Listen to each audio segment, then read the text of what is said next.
also says none of the planned relocations of families and communities around the city were sparked by the Olympic Games or the 2014 World Cup.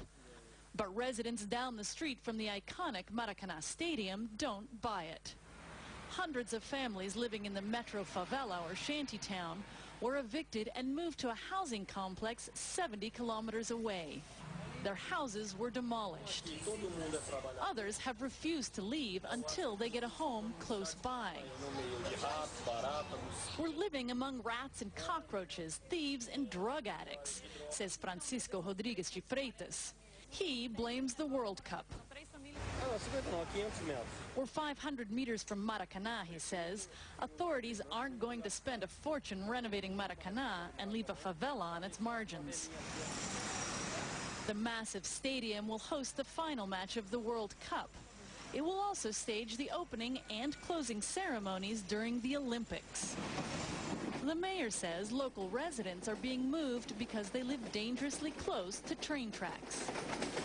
It's nothing to do with the Olympics. Or the World Cup? Or the World Cup. I mean, nothing to do. We're not ashamed of our favelas. He says those still left will soon be transferred to nearby projects.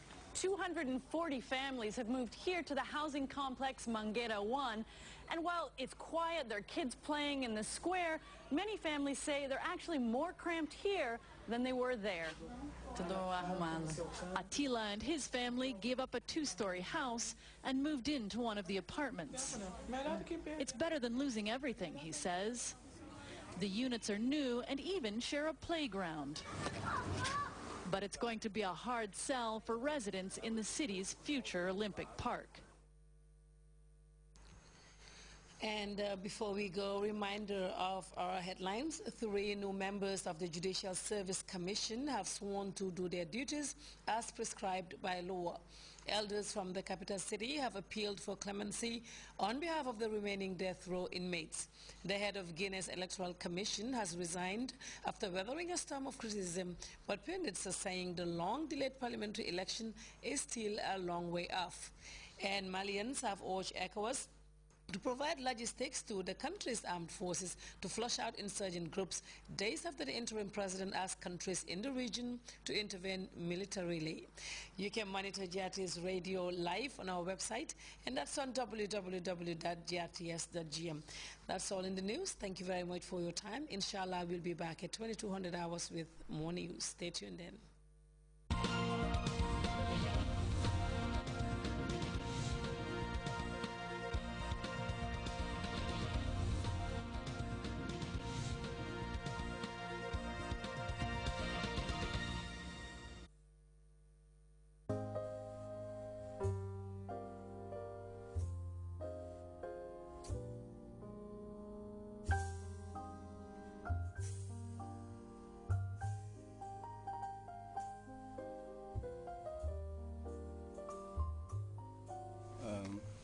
Bismillahirrahmanirrahim.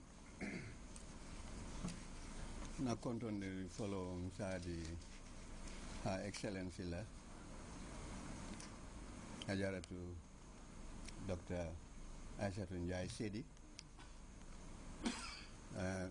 ningetam bulu kontani bate kamuru nan koten kafutema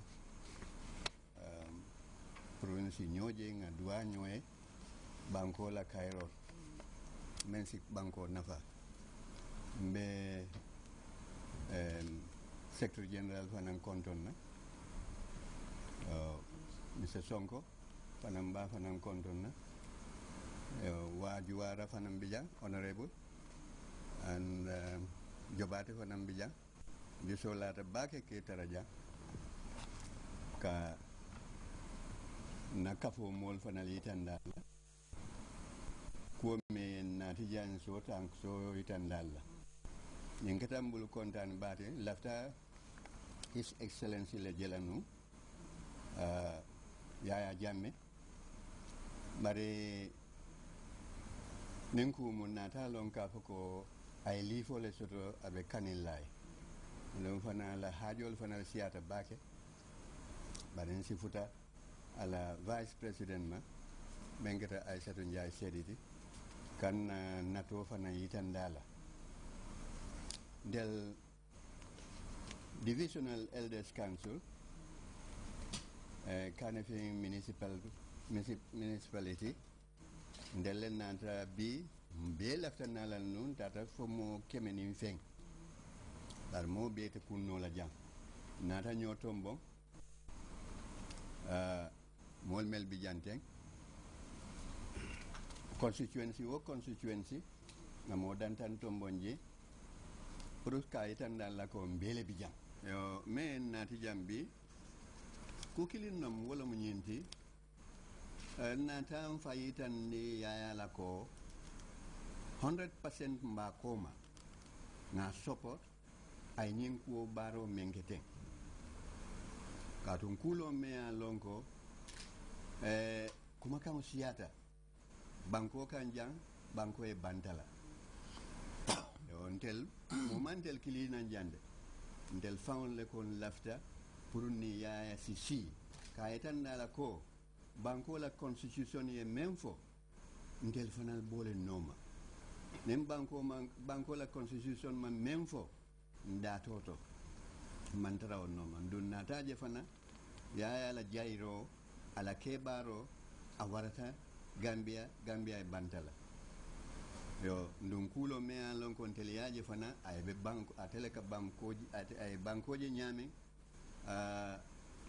ninkumu abala fata banko e a tewo city abe banko nafala karo kare ay menke nyi banko ka moto fo nola barbetun sa etandi ala kontel alfal mel bota kanese municipality na etandi na ke bala menketa meo yankuba quality lord mayor ko lafta yaya ati jang barbetun yaya nyingo bi janne yaya nyaabi janne menketa aisatu njaay sediti ngamol soto jang ngamo dantan soto ko pro wol si katya nyin kola sa etani be lafta diamala barentanya taimo mau alaw kabirin somon dan be baturen ne purun sina ndo na constitution ne fananje kamo fa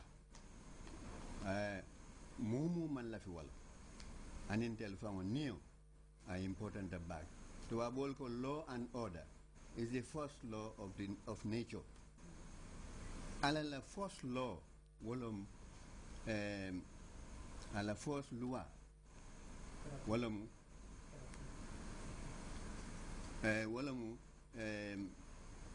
luati, anin Cairo nin tenkumo.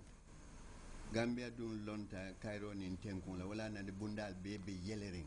Man sakunda bundal yele, mol be dun ECOWAS la protocol.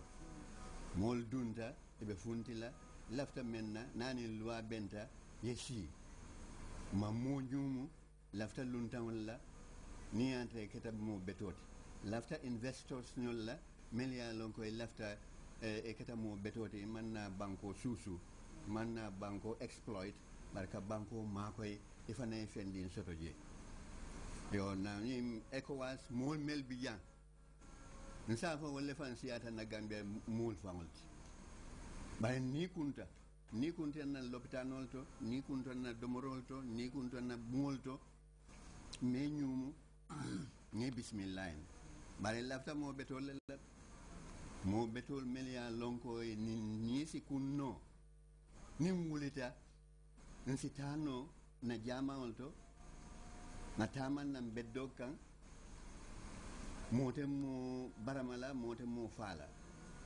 ngolon ne kabrim tel dolma wulu